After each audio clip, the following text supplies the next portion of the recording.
con su Biblia, por favor, en Mateo 19. Este es probablemente el último sermón que vamos a estar tocando con respecto a este tema del divorcio. No solo hemos hablado del divorcio, hermanos, usted podrá decir que porque hemos dedicado tanto tiempo a esto, pero no solo hemos hablado del divorcio. De hecho, han habido varios hermanos a los que en consejería les he mandado a escuchar estos sermones del matrimonio, porque venimos hablando del matrimonio estuve revisando desde diciembre, estamos hablando del matrimonio, ¿verdad? Entonces, podría parecer como que es algo bastante trivial, pero realmente no lo es. Es el fundamento de todo lo que nosotros hacemos. Así es de que creo yo que es importante dedicarle este tiempo. Y tal vez con lo del tema del divorcio, usted sí podrá decir, pastor, pero no cree que estamos hablando demasiado del divorcio. Y la idea acá es de que usted sepa qué hacer cuando usted tenga problemas en su matrimonio, y al mismo tiempo que usted se pueda capacitar en este tema de la consejería. Así es de que todas estas cosas que estamos viendo le van a servir a usted al momento que usted necesite guiar a unas personas en cuanto al tema del divorcio. Así es de que vamos a leer Mateo 19 del 3 en adelante. Dice la palabra: Se acercaron a él algunos fariseos para probarle, diciendo: ¿es lícito a un hombre divorciarse de su mujer por cualquier motivo? Respondiendo él, dijo: ¿no habéis leído que aquel que los creó desde el principio los hizo varón y hembra? Y añadió: por esta razón el hombre dejará a su padre y a su madre, se unirá a su mujer, los dos serán una sola carne. Por consiguiente, ya no son dos, sino una sola carne. Por tanto, lo que Dios ha unido, ningún hombre lo separe. Ellos le dijeron: entonces, ¿por qué mandó Moisés darle carta de divorcio y repudiarla? Y él les dijo: por la dureza de vuestro corazón. Moisés os permitió divorciaros de vuestras mujeres, pero no ha sido así desde el principio. Yo os digo que cualquiera que se divorcie de su mujer, salvo por infidelidad, se case con otra, comete adulterio. Los discípulos le dijeron: si así es la relación del hombre con su mujer, no conviene casarse. Pero él les dijo: no todos pueden aceptar este precepto, sino solo aquellos a quienes les ha sido dado. Hay eunucos que así nacieron desde el seno de su madre, y hay eunucos que fueron hechos eunucos por los hombres, y también hay eunucos que asimismo se hicieron eunucos por causa del reino de los cielos. El que pueda aceptar esto, que lo acepte. Acompáñenme a orar. Buen Dios y Padre, nuevamente gracias por este tiempo, Señor. Gracias porque nos ayudas a acercarnos cada día más a las realidades del matrimonio y algunas, Señor, de las consecuencias de los pecados. Lastimosamente, Señor, muchos, a causa de los pecados que se han cometido, han tomado decisiones mucho más pecaminosas aún. Te pedimos, Señor, que hoy puedas ayudarnos a entender estos conceptos, que puedas ayudarnos a aplicarlos a nuestra vida, y al mismo tiempo, Señor, a que cuando sea necesario podamos hablar esta verdad los unos con los otros. Ayúdanos a ser instrumentos redentores, a ser instrumentos restauradores en tus preciosas manos. En el nombre poderoso de Jesús, amén y amén. Puede tomar su asiento.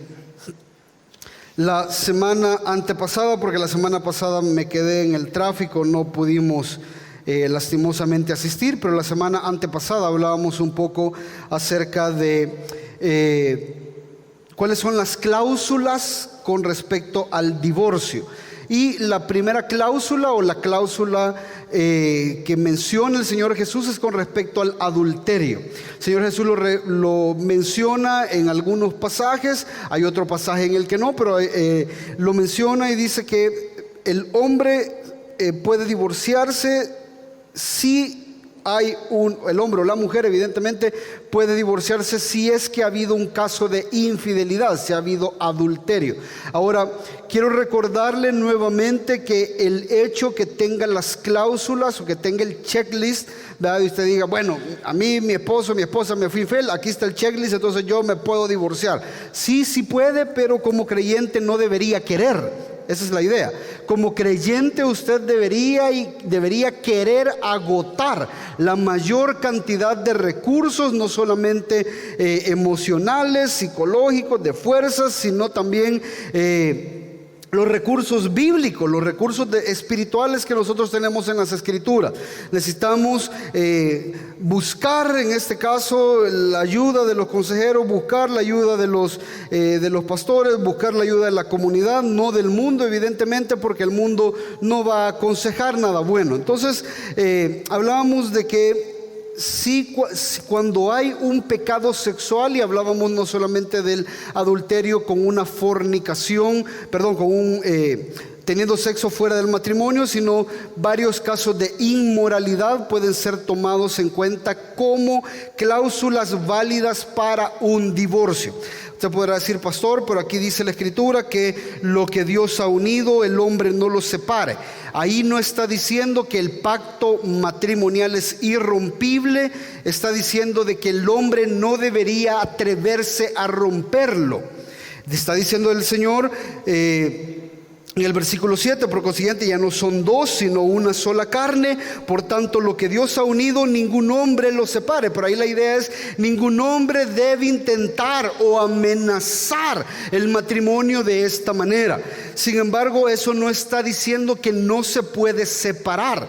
No está diciendo de que una vez que usted se unió delante del Señor, ya no hay nada que lo pueda separar. Hermano, el pecado tiene tanto poder que es capaz de separar muchas cosas. De hecho, el pecado, a causa del pecado es que usted y yo morimos. Nuestra alma se separa de nuestro cuerpo a causa del pecado. A causa del pecado son separadas familias, a causa del pecado somos separados de nuestros ministerios, a causa del pecado nos separamos de un montón de cosas. Entonces, la idea no es que el matrimonio, la unión entre un hombre y una mujer es irrompible. Estamos hablando que el hombre y la mujer no deberían de atentar romper esta relación.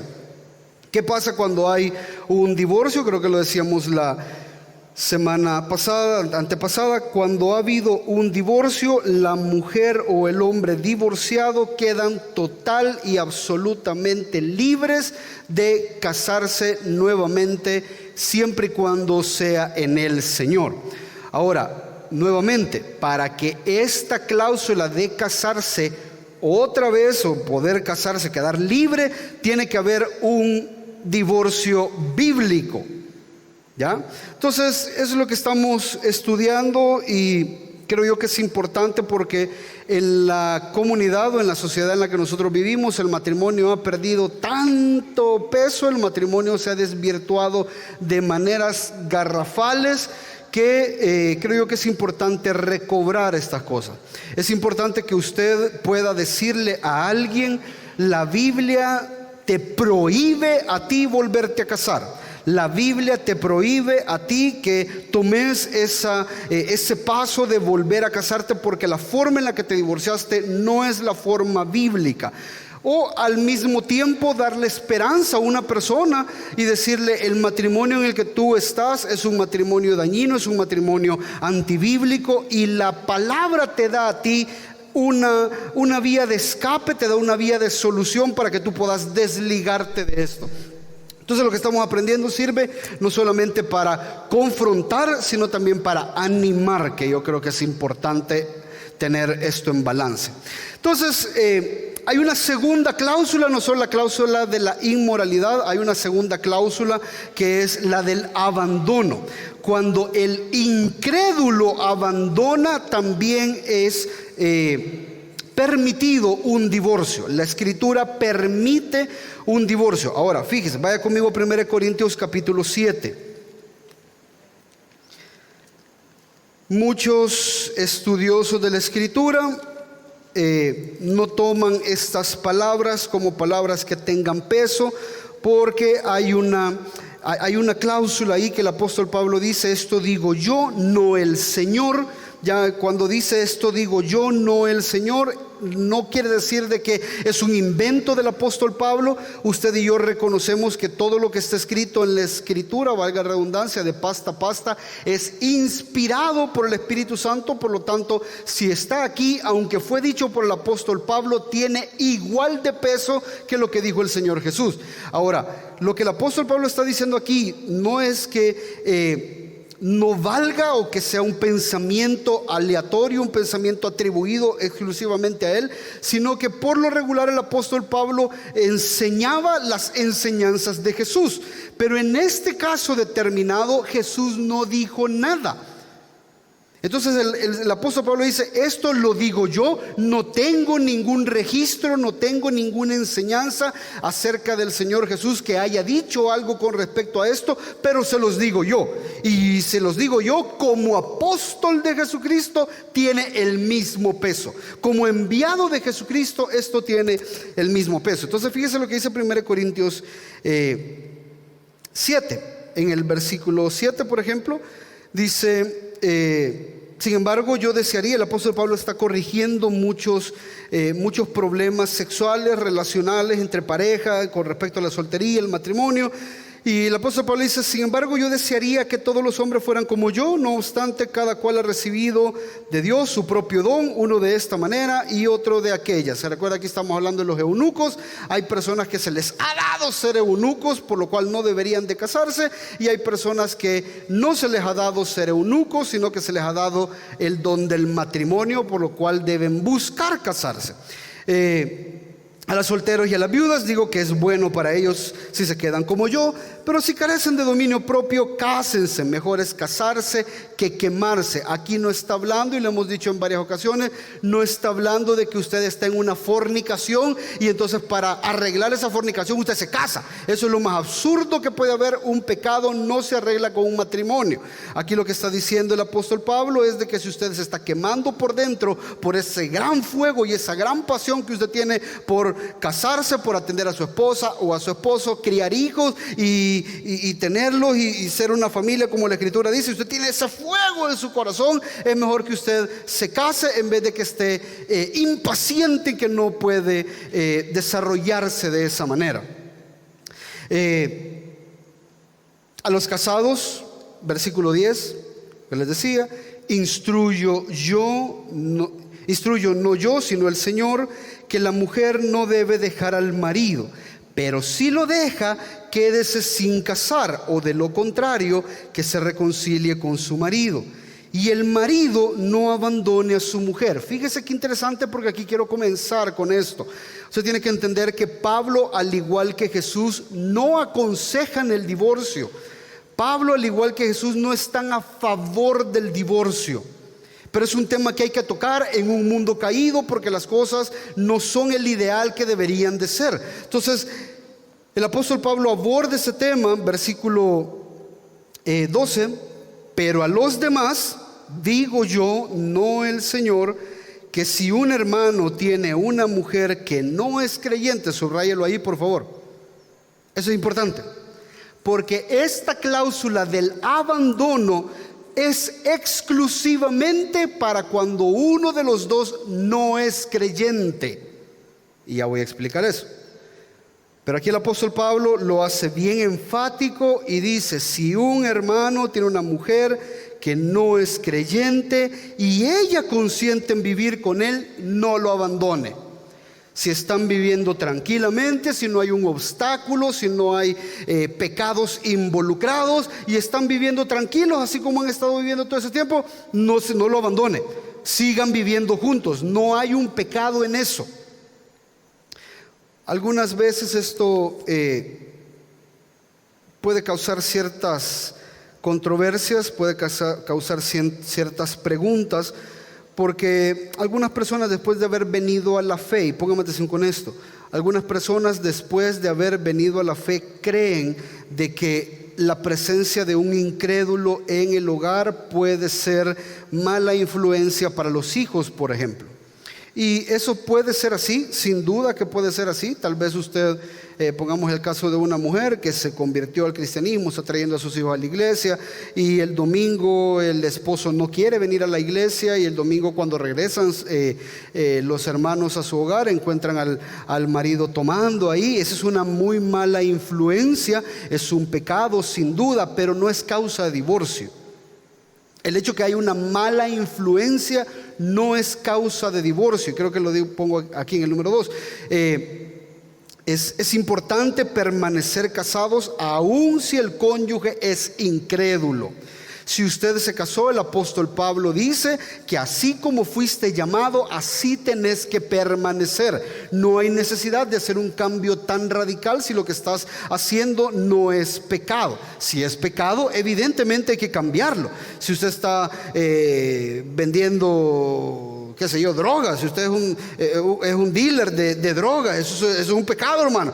No quiere decir de que es como el Señor así me llamó en este negocio, lo tengo que, y en el nombre del Señor, el Señor me lo va a fructificar. No, ese es el punto. El punto es que hay situaciones que no son pecado, y así como Dios te ha llamado, no es necesario que cambies. Parte de eso pasaba con Onésimo, por ejemplo. Onésimo, creo yo que Onésimo entendió mal el evangelio y creyó que ser libres en Cristo es ser libre de la esclavitud en la que él vivía con su amo Filemón. Entonces, cuando dijo, bueno, yo soy libre en Cristo, se pegó la guinda y abandonó lo que era un acto delictivo, era un acto en las leyes de ese tiempo, era abandonar al amo. ¿Ya? Si usted se casó con un incrédulo previamente a venir al Señor, usted no puede divorciarse. El hecho que ahora, es que él no entiende las cosas del Espíritu, pastor, eso no da razón para divorciarse. Las diferencias espirituales no son suficientes para que un matrimonio termine. Usted tiene que bregar con eso. Gloria a Dios que Dios lo llamó a usted. Ore porque llame a la otra persona, ¿ya? Mientras no haya un pecado tal cual como los que vamos a hablar ahora y los que hemos hablado la semana antepasada, no hay razón o motivo para un divorcio bíblico. ¿Me está siguiendo hasta ahorita? Entonces, es importante que veamos eso. Siga leyendo conmigo. Versículo 14, y esta es la razón. El marido que no es creyente, bueno, lo dice en el 14. El marido que no es creyente es santificado por medio de su mujer, y la mujer que no es creyente es santificada por medio de su marido creyente. De otra manera vuestros hijos serían inmundos, mas ahora son santos. ¿Qué está diciendo el apóstol Pablo aquí? Que el matrimonio, independientemente si fue antes de su conversión o después, antes de su conversión, ya es aceptado por el Señor. No hay un pecado. Si usted se casó por lo civil, si se casó por la iglesia mormona, si se casó por la iglesia católica, ese matrimonio vale, hermano. Hicimos votos, ya, y ese matrimonio vale. Nadie puede, se recuerda lo que hablábamos en algún momento, nadie puede definir lo que es el matrimonio más que la Escritura. Y si usted tomó el paso de unir su vida en matrimonio con alguien, eso es sagrado, aunque sea civil. Entonces el apóstol Pablo está diciendo, bueno, no están en pecado, ya están siendo apartados, son santificados el uno con el otro, porque hicieron las cosas tal vez no como deberían de hacerlo, pero con la idea de lo que se tenía que hacer. ¿Me está siguiendo hasta ahorita? Versículo 15. Sin embargo, y aquí viene la cláusula, esto es lo contrario: si el que no es creyente se separa, que se separe. En tales casos, fíjese qué interesante, en tales casos el hermano o la hermana no están obligados, sino que Dios nos ha llamado para vivir en paz. Entonces, un poco de lo que quiero que veamos el día de hoy. ¿Qué entendemos nosotros por este tema del abandono? ¿Qué entendemos nosotros por cuando es que un incrédulo abandona y cómo saber si esta es la cláusula que permite que haya un divorcio bíblico. Entonces, entender primero que es el incrédulo quien tiene que decidir separarse. El creyente no puede tomar esa decisión en principio. El creyente en principio entiende que su matrimonio es válido, entiende que su matrimonio es santificado, entiende que su matrimonio es importante delante de los ojos de Dios, y el creyente no puede tomar, sin antes haber peleado la batalla por restaurar el matrimonio, el creyente no puede tomar la decisión de divorciarse. No debe. Porque eso va en contra del conocimiento que usted tiene de las Escrituras. Eso va en contra de lo que usted tiene que dar cuentas al Señor. Por eso el apóstol Pablo da como cláusula que si el incrédulo decide separarse, entonces usted, después de haber hecho la batalla, usted dice, bueno, si ya no hay nada más que hacer, entonces separémonos. Y esa separación es contada como un divorcio legítimo, y un divorcio legítimo permite un nuevo matrimonio. ¿Me está siguiendo hasta ahorita? Pastor, ¿y qué pasa si el que abandona es un creyente? Porque se dan los casos. ¿Ya? Aquí tenemos tal vez un hermano con una hermana, y dice la hermana, yo ya no quiero nada con este tipo, así de que yo lo dejo y yo me voy. Y si los dos son creyentes, pastor, ¿no aplica esta cláusula? Sí, sí aplica. Pero previo a eso aplica la disciplina de la iglesia.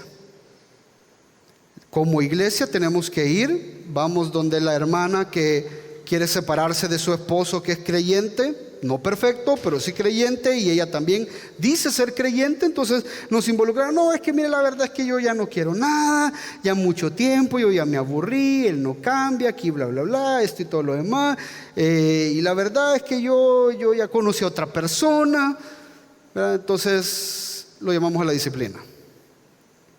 ¿Se recuerda lo que pasa con la disciplina? Si lo confrontamos y se arrepiente, hemos ganado a nuestro hermano. Si no se arrepiente, llamamos a 2 testigos. Si con 2 testigos no se arrepiente, ganamos a nuestro hermano. Si no se arrepiente, lo decimos a la iglesia. Y si diciéndolo a la iglesia no se arrepiente, ¿qué es lo que sucede? Lo reconocemos como un incrédulo, como un gentil y publicano. Entonces vuelve a entrar dentro de esta cláusula. La persona no se arrepintió. Entonces, hermano, lastimosamente la persona con la que usted estaba casado se bautizó en esta iglesia, servía en los ministerios, ganaba almas y todo lo demás, pero al momento de confrontarle para que abandonara su pecado no lo quiso abandonar. Así es de que esta persona es incrédula. Y si ella está abandonando el matrimonio en su calidad de incrédula, que nosotros hemos diagnosticado por los frutos que no ha dado, entonces usted es libre de volver a casarse. ¿Tiene sentido esto? ¿Ve cómo la escritura es? Ahí está. Solo hay que saberlo ver, pero ahí está. El mismo Señor Jesús lo dijo. Hagan una disciplina en la iglesia para saber quiénes son los creyentes y quiénes son los falsos. A los falsos échenlos, a los falsos ténganlos como incrédulos. Sepan que estas personas no han reconocido y nunca van a temer al Señor mientras el Espíritu Santo no los haga nacer de nuevo. Entonces, definiendo así rapidito, porque el abandono se puede entender de muchas maneras. Mire lo que dice, el versículo 15. Sin embargo, si el que no es creyente se separa, que se separe en tales casos. Esa es la parte complicada. En tales casos, ¿ya? Porque tales casos me puede a mí dar la idea de una infinidad de casos, de una gama terrible de colores, de situaciones diferentes, y un montón de personas puede decir, bueno, pastor, mire, mi marido fue para los Estados Unidos, ¿ve? Y me manda pisto, pero ya no tenemos nada, entonces yo me puedo divorciar. No sé, hay que ver, hay que hablar con el marido. Y si el marido no quiere, ¿qué hacemos? Hay situaciones en las que realmente son bien complicadas, y por ejemplo aquí pongo algunos casos. el abandono del incrédulo u obligar al creyente a marcharse es tomado como abandono. Algunas veces las personas van a abandonar sin causas tal vez pecaminosas en sí mismas, y eso no es causa de divorcio, al menos no en principio. Un abandono físico es una muy buena causa de divorcio, ¿ya? Un abandono geográfico. Hay personas que están abandonando a sus cónyuges, tal vez no de manera geográfica, pero sí de manera física. Siguen viviendo en la misma casa, pero ya no son esposo y esposa, ¿ya? Y no se divorcian porque no tienen dinero, por ejemplo, ¿ya? Yo conozco personas que pasaron 15 años casados, viviendo en la misma casa, y la única razón por la que no se divorciaban era una razón monetaria. No porque ellos como pareja ya no tenían nada, como matrimonio ya no tenían nada. Y sin embargo, si cuando usted les preguntaba, ¿verdad?, ellos seguían casados. Así somos de conflictivos. Ya no hay nada, ya no hay un matrimonio, lo hemos hablado, vos en tu cuarto, yo en el mío, aquí cada quien vivimos como pupilos, ¿verdad? Cada quien aporta su parte, y vos no me preguntas a mí, yo no te pregunto a vos, cada quien hace su comida, yo tengo mis platos, yo tengo mis vasos por este lado, esta parte de la refri de arriba es tuya, esta parte de la refri es mía, y aquí vamos a vivir tranquilos, porque si vos te vas, no tenés pista donde vivir, y si yo me voy tampoco, entonces llevemos la fiesta. Eso no es un matrimonio.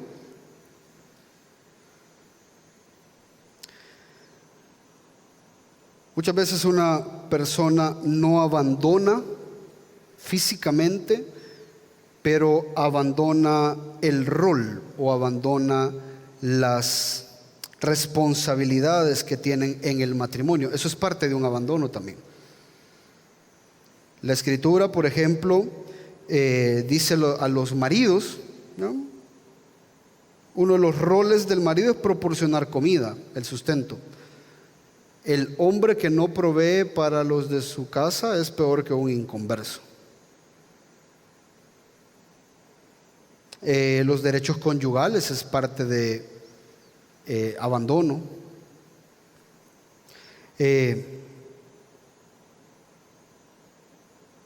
Si un cónyuge se niega deliberada y voluntariamente a cumplir con los deberes maritales básicos, el otro cónyuge podría considerar la opción del divorcio también.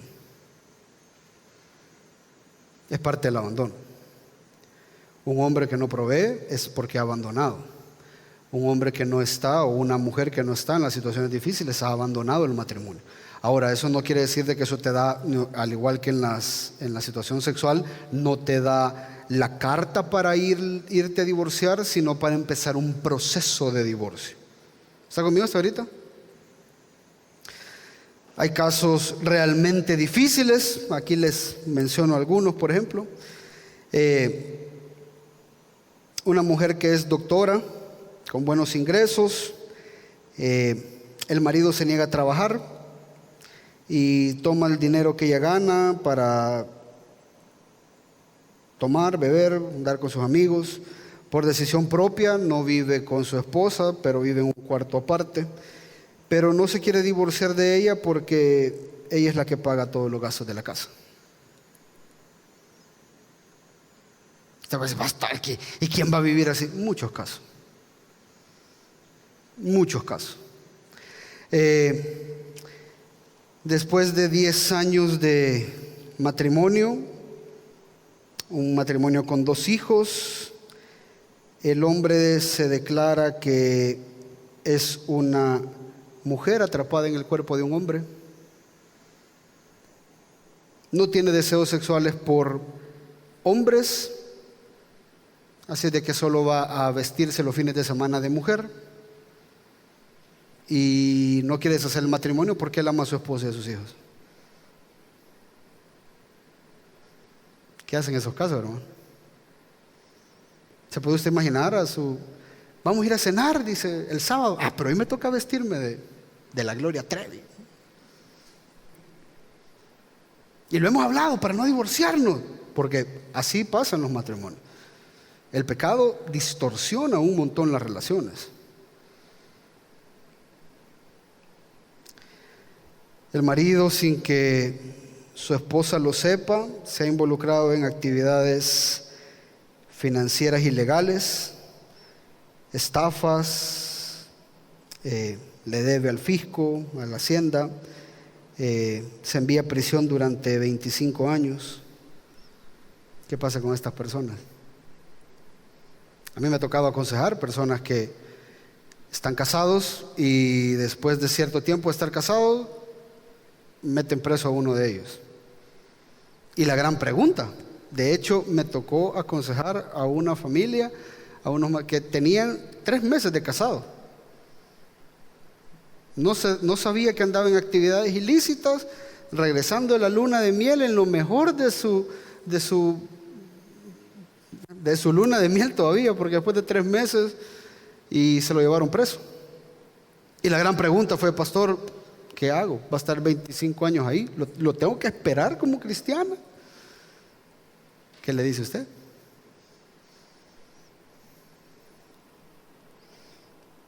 La mujer se marcha durante algunos meses, durante los cuales rechaza cualquier contacto con su marido. Tarde o temprano vuelve a la casa. Cuando se ha quedado sin dinero, quiere volver a vivir con él, no quiere hablar de por qué se fue, dónde se fue o si podría volverse a ir. Y esto ha ocurrido varias veces. ¿Qué le dice? ¿Usted cree que su matrimonio es complicado? Sí, es complicado. Todos los matrimonios son complicados, pero hay casos de casos. Entonces, ¿qué hacemos en estos casos, hermano? Primero, tiene que saber que tenemos que proceder con cautela. Por favor, aquí estoy dando un consejo y la forma de proceder de la iglesia. Nunca, jamás debería de ser que usted tome partido. Nunca. Si usted toma partido, usted no está escuchando la otra parte, y el libro de los Proverbios es claro en estos casos de matrimonio. Dice: el justo parece el primero que defiende su causa hasta que otro viene y lo examina. Es importante que usted entienda que en una relación de matrimonio, en temas de abandono, que el abandono puede ser de muchas formas distintas, no como una situación sexual, evidentemente, que el adulterio es más fácil de ser comprobable que un abandono en sí mismo. Usted tiene que escuchar ambas partes, porque posiblemente en algunas ocasiones la persona le dice que mire, pastor, él no provee.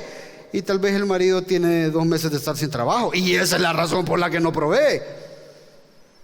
Pero tal vez ya hay otra persona que le está dando más dinero, ¿verdad? Y no, que no te haga falta nada, no te preocupes conmigo, nunca te va a hacer falta nada. Por eso quiere el divorcio.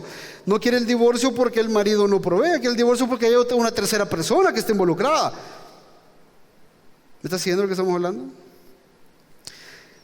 Entonces hay que proceder con cautela. Hay que proceder de una manera sabia. Cuando el creyente que profesa serlo es culpable de un incumplimiento realmente significativo en el matrimonio, usted tiene que llevarlo a la disciplina o entender el contexto. Hermano, ¿por qué no está proveyendo a su matrimonio? ¿Por qué no está proveyendo a su hogar? Pastor, yo tengo 6 meses de estar acostado en cama. No es una situación pecaminosa. No está proveyendo no porque no quiere, sino porque no puede. Pastor, pero él ha abandonado las responsabilidades conyugales porque mire, así como él está en cama, ya no podemos tener relaciones sexuales. O ella está en cama, ya no podemos tener relaciones sexuales. Sí, pero es por causa de enfermedad, no por causa de pecado. Entonces ahí no aplica. En esas situaciones es totalmente diferente. ¿Te recordás de los votos que hiciste en un momento? Que ibas a estar en la pobreza y en la riqueza, en la salud, en la enfermedad, hasta que la muerte los separe. Entonces hoy te toca cumplirlo, porque no siempre vas a obtener todo. Posiblemente antes vivías en El Escalón y debido a un montón de situaciones hoy te tocó irte a vivir a Popas o a Pango, no sé, por malas decisiones, lo que sea, pero eso no es razón para divorciarte, porque no son necesariamente un pecado. ¿Me estás siguiendo lo que estamos hablando? Entonces esto puede ser increíblemente confuso. A veces las personas pueden trabajar pero no proveer lo suficiente, ¿ya? Esa no es razón para divorciarse, es razón para adaptarse. A veces puede que haya intimidad pero no la requerida. A mí me ha tocado aconsejar casos en que uno de los cónyuges no es totalmente activo como el otro. Ya, y es que el otro quiere todos los días y la otra no quiere, no puede todos los días. Eso no es un caso de divorcio, es un caso de comprensión, es un caso de amor, es un caso de paciencia. ¿Está siguiendo lo que estamos hablando?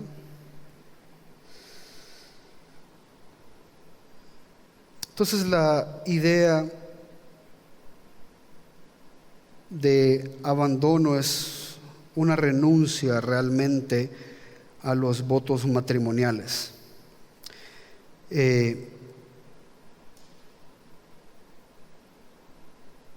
Y número 3, que es donde más me quiero detener: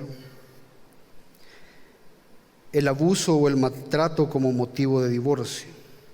Póngame atención con esto porque esto es realmente algo grave. El abuso o el maltrato es algo que se da en todos los matrimonios, en todos. Creo yo que no ha habido un tan solo matrimonio en el cual no hayamos insultado a nuestra pareja de alguna o de otra manera. Creo que no ha habido ninguno de los matrimonios que está acá presente o que usted conozca que no se hayan corrido de la casa. Creo que no ha habido ningún matrimonio en que usted le diga: me arrepiento de haberme casado contigo, maldigo el día que dije que sí. Sí, eso pasa. ¿Ya? Pero hay tipos de maltratos y tipos de abuso que no es que sean permitidos, pero son ocasionales. No están bien, en ningún motivo están bien, ni de ninguna forma que usted le hable de manera pesada o que usted golpee a su esposo o a su esposa. Eso es totalmente condenable. Pero no todos los casos requieren una separación. Si entendemos el abuso o el maltrato, el abuso es un trato indebido, perjudicial que hacemos a una persona. Puede ser abuso físico, puede ser verbal, puede ser emocional, puede ser incluso sexual. Cuando este tipo de abuso se da, usted tiene que entender que todo tipo de abuso es contrario al diseño que Dios tiene para el matrimonio. Todo tipo de abuso. No hay un tan solo abuso que sea permitido. Eso pasa en el Islam, por ejemplo. En el Islam, si la mujer es desobediente al hombre, el hombre la puede cachetear, la puede golpear, y eso está dentro del Corán, eso está dentro de la ley. Eso es dentro de lo permitido, porque la mujer no puede faltarle el respeto a su marido, y eso estamos de acuerdo. La mujer no debe de faltarle el respeto a su marido, pero el marido no debe de reaccionar de forma violenta con ella. Y por el contrario, lo mismo. ¿Sabe usted cuántas veces me he sentado yo con personas que me dicen: es que ella me provocó, es que él me provocó? Y sí, tiene razón, tiene sentido. Pero quiero que usted entienda que no hay un tipo de abuso que sea permitido o que sea aceptado en ningún caso. Eso usted lo tiene que entender.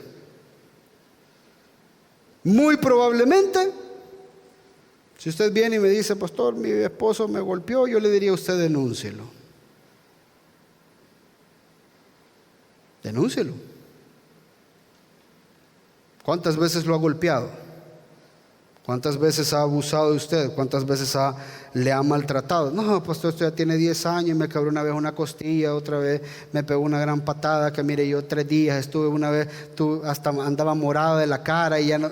Denúncialo, hermano. Denúncialo. Eso es grave. Eso es bien grave. Y lastimosamente, quiero hablar de esto porque lastimosamente en las iglesias se ha enseñado a que usted tiene que orar y acercarse más al Señor para que el Señor lo cambie, mientras primero Dios no la mate. Y eso no funciona así.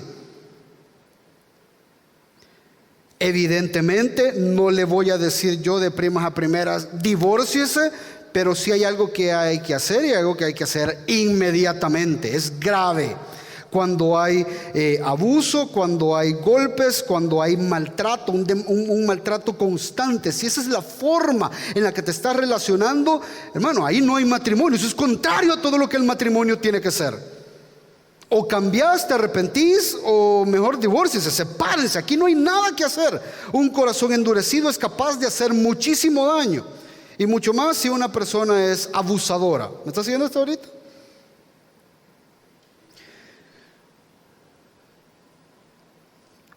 ¿Qué es lo grave de una persona abusadora? ¿Y por qué en casos de abuso si saltamos casi que de inmediato a esta decisión? Póngame atención con esto. Vaya conmigo a Gálatas 5:19. Y digo casi porque hay una línea bien delgada, pero es algo que usted tiene que entender.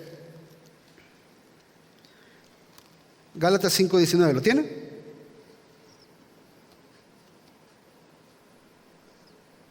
¿Lo tiene ya?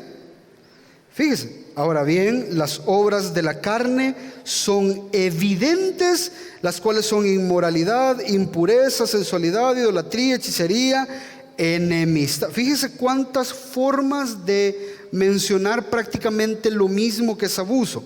Enemistades, pleitos, celos, enojos, rivalidades, disensiones. Son 5 formas que están hablando prácticamente de lo mismo.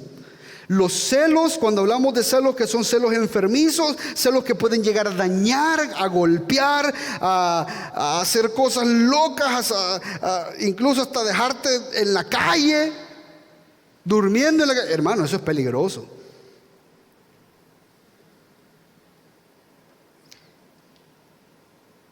Si la forma en la que una persona se relaciona con su cónyuge es todo el tiempo enemistades, pleitos, celos, enojos, rivalidades, disensiones, ahí hay un problema de corazón. Eso es lo que está hablando el apóstol Pablo en Gálatas 5:19. No hay una obra del Espíritu, esta es la obra de la carne. Es la carne la que ha estado dominando durante todo este tiempo el matrimonio. Es la carne la que está aflorando. Entonces la forma de abordaje es que usted llegue, trata de ver si hay una obra del Espíritu por ahí para tratar de avanzar o caminar. Y si no hay, hermano, es tal vez lo más saludable que se separen. Ahora, esta separación no tiene que ser de inmediato un divorcio. Hay un proceso, evidentemente, y aquí es donde posiblemente nosotros como iglesia no estamos capacitados, posiblemente no estamos tan involucrados, pero deberíamos de estarlo. Las víctimas de abuso, independientemente si son culpables o no son culpables, deberían de ser protegidas por la congregación. Eso sí lo creo. Independientemente si usted es de las personas que cree que no se puede, que los divorcios no son permitidos de ninguna manera, está bien, créalo usted, pero sepa que usted no tiene por qué estar siendo abusado o abusada. Eso es importante. En ningún momento, y quiero recalcarlo porque esto ha hecho mucho daño a los matrimonios, ha hecho mucho daño a partir de un mal versículo en 1 Pedro 3, que la mujer con el testimonio va a terminar ganando a su marido. Tenga mucho cuidado, porque el hecho que usted esté aguantando y esté aguantando y esté aguantando no quiere decir que él va a cambiar. El hecho que usted está aguantando, que está aguantando, que está aguantando, quiere decir que ella va a cambiar. Porque no quiero decir que solo los hombres son los violentos. Me encanta esto que está pasando con el tema de Johnny Depp. No sé si usted lo ha visto. Yo lo sigo porque mi esposa lo sigue, entonces ella me cuenta los resúmenes. Y es bien interesante. Me apareció a mí una imagen que me llamó mucho la atención. Porque decía, lo que más se ha logrado en este caso es demostrar que no todos los hombres por ser hombres son violentos y no todas las mujeres por ser mujeres son víctimas. Hay mujeres terribles. No, hay hombres terribles también. Manipuladores, golpeadores, abusadores, todo lo que usted quiera, pero las mujeres no se quedan atrás. Las mujeres son igual. Y las mujeres ponen a los hombres en una situación mucho peor, porque a nadie, las mujeres pueden decir me golpeó mi marido, pero que un hombre diga que lo golpeó su mujer es más complicado. ¿Se puede usted imaginar que usted llega a la policía, ¿no? Quiero denunciar a mi esposa, ¿no? Porque me tiene toda aruñada. Si usted aruña a su esposa como hombre, a usted inmediatamente lo van a enchuchar. Pero por el otro lado, sí, la ley protege y todo lo demás, pero ¿entiende usted la vergüenza por la que pasa el hombre? A mí me pasó una vez. Yo vivía con una tía en mi casa y mi tía se le metieron 3 legiones, no fue uno, fueron 3. Y enloqueció terriblemente, al grado que me pegó mordidas por todos lados. Y yo le dije, yo voy a ir a poner la denuncia a la policía, porque lo que me estaba mordiendo, yo la empujé. Así me tenía que defender en cierta forma. Me pegó 3 mordidas que hasta temblaba así, queriéndome arrancar el pedazo, menos mal que cuero duro, ¿no? No me lo arrancó, pero en lo que yo le empujé, evidentemente se golpeó, ¿ya? Y una señora que yo la agarré de los brazos, le quedó morado de aquí. Fui a la policía y le dije, mire, no vengo a poner una denuncia porque no quiero que se la lleven presa, pero quiero dejar como precedente que esta mujer me atacó. Me dice, ¿cuántos años tiene? Y yo, como 65. ¿No? Y se me queda viendo el policía así como.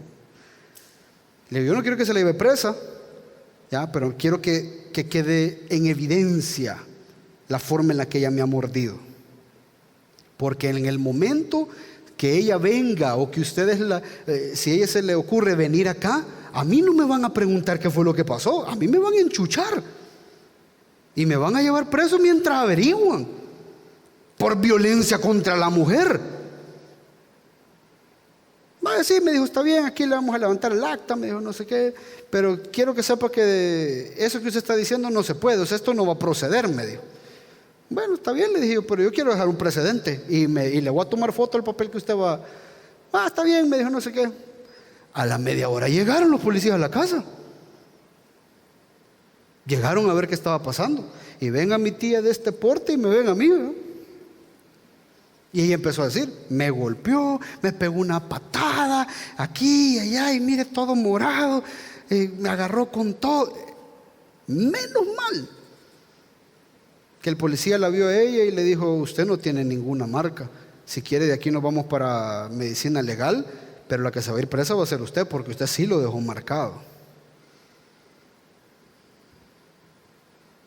Procedemos, le dijo.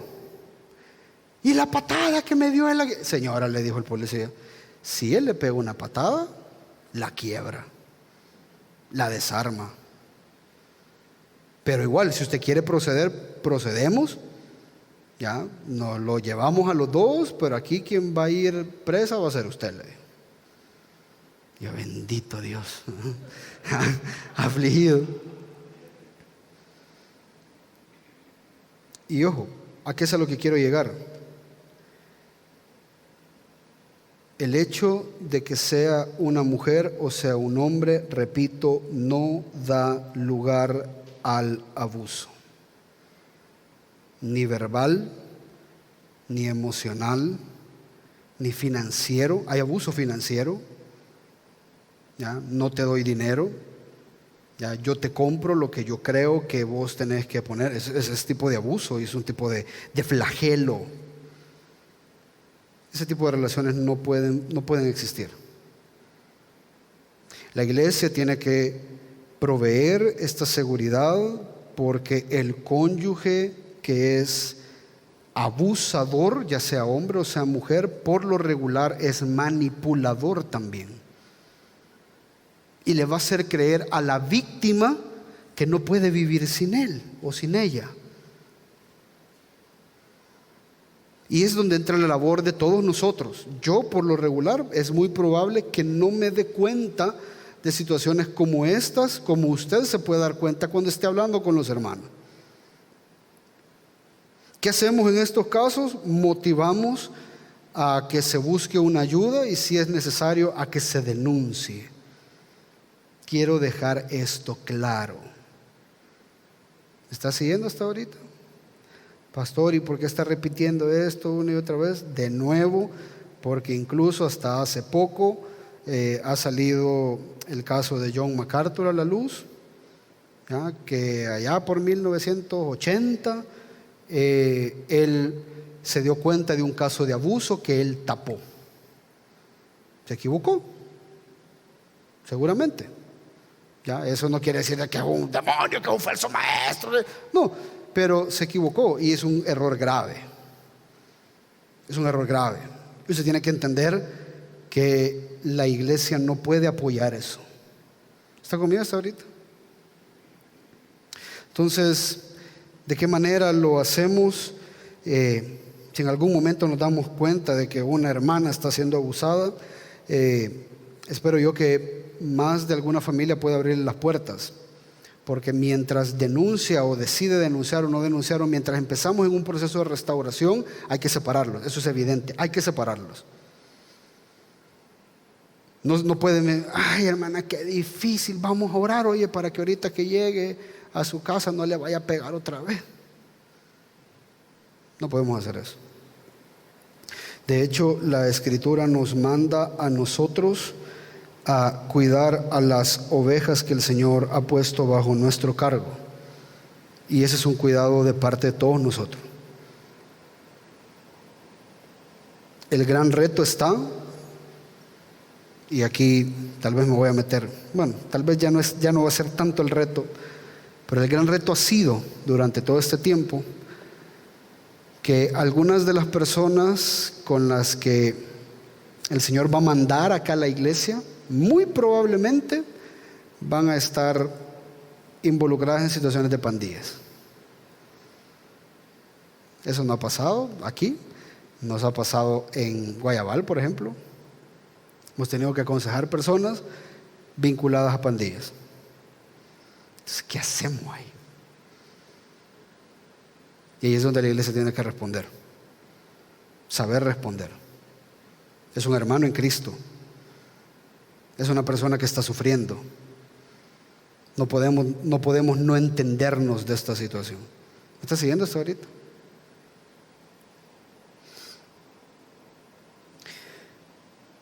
Si el cónyuge maltratador es miembro de la iglesia, de nuevo, como ya se lo decía anteriormente, están sujetos a la disciplina. Si es un hermano, le llamamos al arrepentimiento. Y esto es muy aparte de la posible denuncia que puedan tener. Una cosa es lo legal que tienen que enfrentar y otra cosa es lo espiritual que tienen que enfrentar. Posiblemente podemos dar, dependiendo del caso y dependiendo de la gravedad, podemos dar cierto tiempo para ver si se arrepiente, separando a los hermanos, pero si es demasiado grave, hay que motivar a una denuncia. Y luego pues vemos si se arrepiente y salva su alma. Así de graves.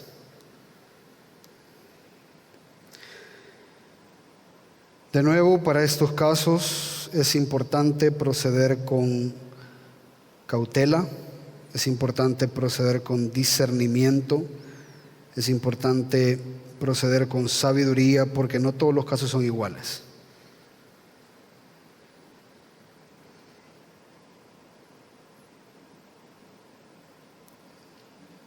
1 Corintios 7:15, de nuevo, dice: sin embargo, el que no es creyente se separa, que se separe. En tales casos el hermano o la hermana no están obligados, sino que Dios nos ha llamado para vivir en paz.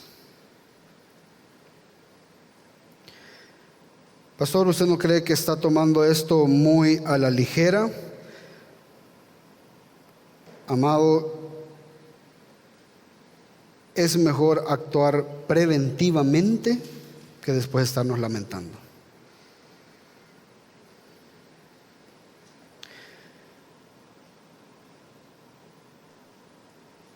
Pueden haber casos extremos, sin duda, en los que estos casos ha roto cualquier posibilidad de restauración del matrimonio, y tenemos que ser muy sabios y muy sensibles para esto. No vamos a forzar cosas que no están funcionando. Ojo, y estoy hablando del abuso, estoy hablando de los golpes, estoy hablando del maltrato. No estoy hablando de que mi marido toma todos los días. Estoy hablando cuando hay situaciones donde la integridad de la persona está en riesgo. Cuando la integridad de la persona está en riesgo, amados hermanos, por favor, no se lo calle.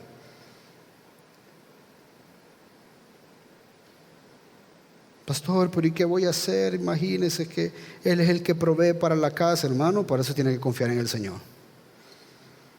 Para eso tiene una iglesia. No tiene por qué estar viviendo en esa situación. No le prometo que va a vivir en la misma casa, no le prometo que va a vivir en el mismo carro. Posiblemente le va a ser necesario cambiarse de casa, una más barata, dejar el carro y empezar a andar en bus, posiblemente. El estilo de vida tiene que cambiar, pero usted va a vivir en paz, porque a eso nos ha llamado el Señor, a vivir en paz, no a vivir con dinero.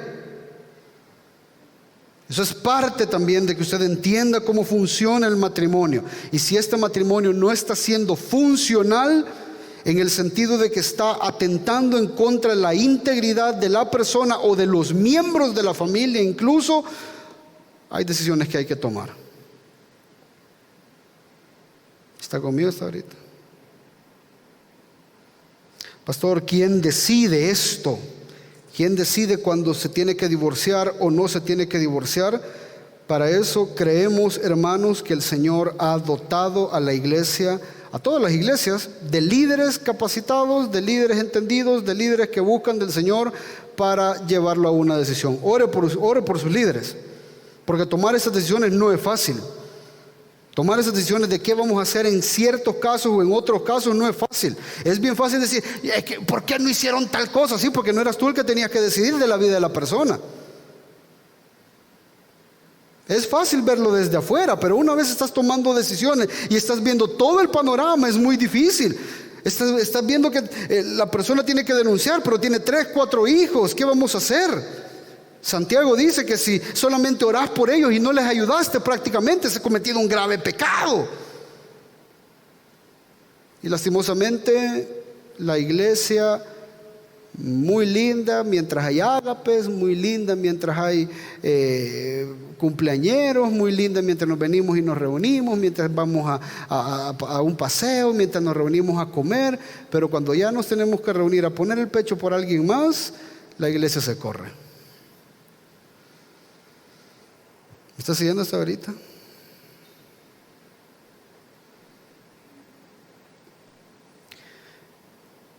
Creo que es importante que funcionemos como un solo cuerpo, un cuerpo dispuesto a proteger a cada uno de sus miembros, darles apoyo espiritual, darles guía, darles instrucción, e incluso animarles a tomar decisiones que muy probablemente no quieran tomar. No las vamos a tomar por ellos, pero les vamos a animar. La integridad de las personas es algo que usted y yo tenemos que ayudar a guardar. ¿Está conmigo hasta ahorita? Dios nos ayude. Vamos a orar, vamos a cerrar este tiempo orando, hermanos. Creo yo que nos hace falta mucho por aprender. Padre buen Dios, gracias por este tiempo, Señor, que nos permites estudiar tu palabra y ver lo complejo que puede ser la vida. Ver lo complejo, Señor, que muchas veces puede tornarse en nuestras relaciones a causa del pecado. Como lo hemos dicho desde el principio, una de las instituciones más afectadas por parte de este sistema en el que vivimos es el matrimonio. El matrimonio tiene tantos flancos por el que está siendo atacado hoy en día. Y lastimosamente la iglesia no se ha dado cuenta que está perdiendo, Señor, una de las cosas más fundamentales para su funcionamiento. Por eso, Señor, hoy oramos y ponemos en tus manos todos los matrimonios de la iglesia. Reconocemos, Señor, que somos pecadores, reconocemos que fallamos en muchas áreas de nuestra vida, reconocemos que tomamos malas decisiones y que en muchas situaciones, en vez de glorificarte a ti, nos hemos sentado en el trono que solo a ti te corresponde y hemos reclamado la gloria que solo es tuya, Señor.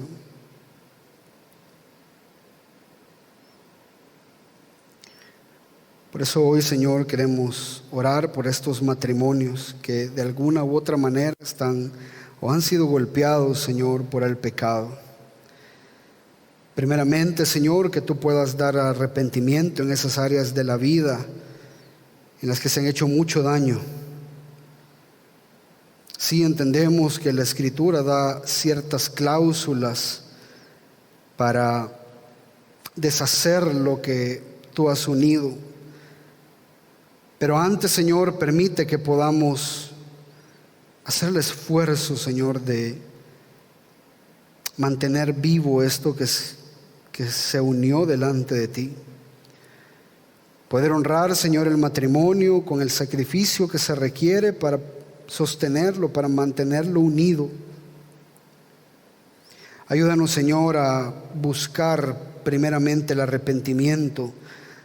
Ayúdanos a poder capacitarnos, a poder ser transformados nosotros de manera que podamos vivir los matrimonios como tú los diseñaste. Oro, Señor, por todos los matrimonios de la iglesia, pues sé que el pecado está haciendo estragos, ha hecho estragos o hará estragos en ellos. Que sea tu amor, tu perdón y todo lo que hemos aprendido, Señor, lo que nos mantenga siempre unidos. Pero entendemos también, Señor, que hay situaciones que sobrepasan la convivencia, que sobrepasan el diseño, el propósito del matrimonio, que son totalmente contrarias. Esposos, esposas que no quieren arrepentirse de sus adulterios. Señor, con mucho dolor, con mucha frustración, te pedimos que cuando llegue el momento y no haya nada más que se pueda hacer, que tú puedas dar guía, sabiduría, fortaleza para tomar las decisiones que más te van a glorificar a ti. Por esas situaciones de abuso, por esas situaciones donde la integridad está siendo dañada de tantas maneras. Por esos esposos, esas esposas que no están cumpliendo con sus deberes conyugales, de respetar, de morir, de amar. Oramos, Señor, también que les traigas el arrepentimiento. Por estas personas, Señor, que no están dispuestas a cambiar ellos, a ser transformados para que su matrimonio pueda funcionar, y están dispuestos a dañar la integridad física de su cónyuge. Señor, si no hay arrepentimiento en ellos, de igual manera te pedimos que puedas dar la sabiduría, la instrucción y la fortaleza de tomar las decisiones que tengan que ser tomadas para glorificarte a ti. No estamos en ningún momento apoyando el divorcio, pero tú mismo has tenido compasión de las personas en su sufrimiento. Ayúdanos, Señor, a poder tener ese discernimiento de cómo ayudar en cada uno de los casos. Oro, Señor, para que como iglesia cada día podamos ir siendo transformados en una verdadera comunidad, en un verdadero cuerpo, donde nuestra preocupación sea la vida de los hermanos, donde nuestra preocupación sea el bienestar de ellos, no solamente económico, no solamente material, sino también relacional. Ayúdanos, Señor, a involucrarnos en las vidas de las personas. Muchos están en sufrimiento, muchos están pasando por situaciones difíciles. Y queremos ser, Señor, esa comunidad que se involucra, esa comunidad que está dispuesta a ayudar. Ayúdanos, Señor, a abandonar esos pecados de omisión. Sabemos hacer el bien, sabemos qué es hacer el bien y aún así no lo hacemos. Oramos, Señor, pues, para que puedas ayudarnos, pues reconocemos que solos no podemos. Bendice tu pueblo, bendice tu palabra. Graba estos mensajes en nuestros corazones, de manera que podamos vivir acorde a ellos. En el nombre poderoso de Jesús. Amén.